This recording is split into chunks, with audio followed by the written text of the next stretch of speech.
ginawang cellphone, Samsung A30s. Ang naging problema niya guys ay sira ang kaniyang battery. Ito, sira siya guys. Hindi na siya gumagana.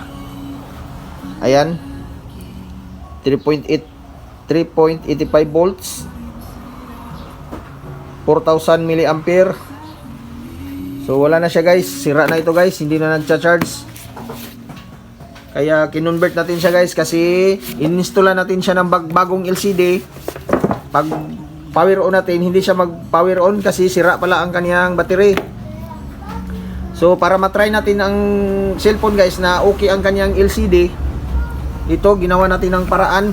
Ito siya, ito yung ginawa natin guys, itong back converter, DC-DC back converter. Ito 12 volts siya guys, 12 volts na charger. Pinadaan natin dito sa DC-DC back converter. Ang in niya ay 12 volts dito, tapos ang out niya ay adjustable dito. Meron siyang trimmer ito. So 4 volts na itong labas niya guys. Ayan. So ito yung ginawa natin dito sa likod ng cellphone guys. Ayan, wala na siyang battery. Ayan, diyan tayo nag-tap. Ayan yung positive at negative niya. Ayan, ito yung charging port niya. Wala na, hindi na yan nakasaksak guys. Ayan, wala na yan siya oh. Wala na yan oh. Dito na tayo nagsaksak direct sa 220 volts. So gumana siya guys. Okay yung ating ginawa.